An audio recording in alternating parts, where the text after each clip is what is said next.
Kenny Feinberg, Brook Stockburger, Teddy and Brook show. Brook was sick last week. I'm a little under the weather today. Trying to get through it. I think I'm going to get... that time of year. Yeah, it is. And as a reporter, as a journalist, you got to get through it. And that's what the good ones do. That's why the good Lord invented antibiotics, right? Yeah, you got that straight. Prep basketball, let's get it rolling. Cruces High defeats Mayfield last night, what was a very physical basketball game, 55-41. So Cruces High is now 2-1 in district. Mayfield is 0-2. Gadsden and Alamogordo both undefeated. Oñate doesn't have a win yet. So it seems kind of nondescript at this point. I don't really know if there's any state championship contenders per se coming out of the district.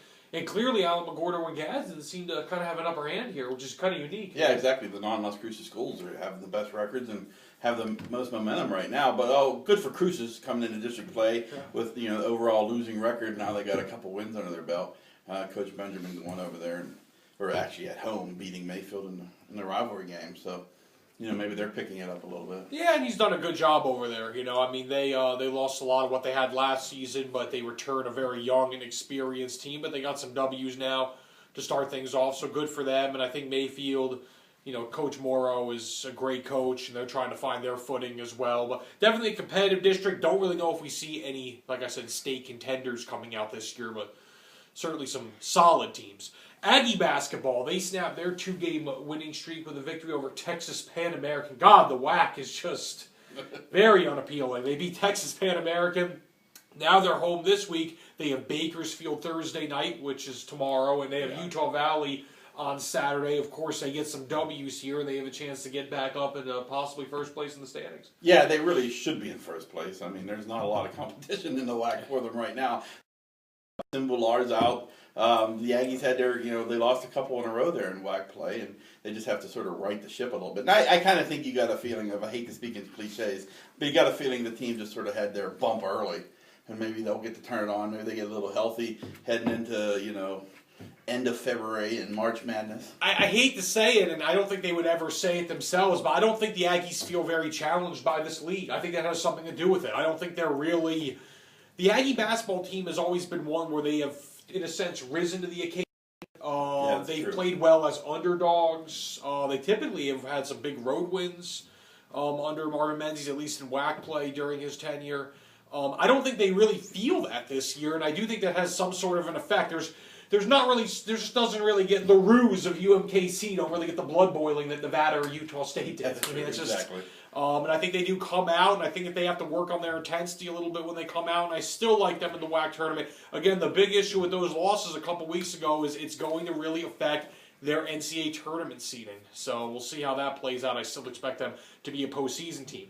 Aggie football, they are looking for a defensive coordinator. Signing days next week. They're expecting to announce their defensive coordinator next week at National Signing Day. What do you think this team needs besides a lot of everything? A lot of everything. Depth. We've talked about this before. That you have to have, like you said, a lot of everything. Well, you need to go 2-3 deep, obviously, in the college football game, and they sort of need to make sure in the trenches you got a lot of depth. No question. Too. You got to bring in some guys who's probably going to have to step in and play, fairly right away. Even if I'm not necessarily saying starting, but coming off the bench and giving some breathers and stepping in for all the turned ankles and sprained knees that are going to happen. Well, that's always the million-dollar question. I will say just in the immediate future, they definitely need a good quarterback. They need good quarterback play. They have to replace senior Andrew McDonald from last year. They're bringing in a ton of new players to that position, so there's going to be competition there. And they obviously need to see immediate improvement on their defense, which I think could be relatively difficult just because they're going to be very young. They will bring in a new coordinator. Name out there to possibly keep an eye on is one Mr. Larry Coyer, longstanding veteran. It's really the only lead that's been out there. Again, nothing's been made official at this point.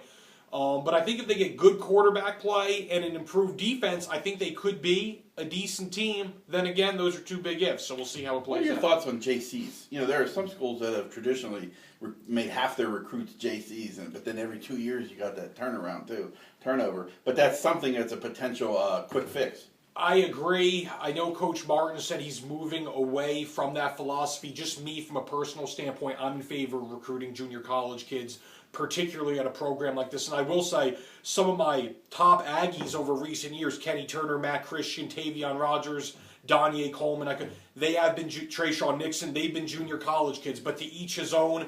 Again, the defense is going to be very young. I think they could use an insurgence there, but hey, you know what? He's trying to build the program the way he has to. I do like them. That doesn't mean they're for everybody. Super Bowl predictions. It's that time, isn't it? Your thoughts? Last week we sort of talked about it, and I said I was sort of leaning Seahawks. But it's hard. I don't have a gut feeling for this game this year. I just don't. I mean, I like Peyton Manning. I wouldn't mind seeing him get another ring. Obviously, his offense has done phenomenal stuff this year.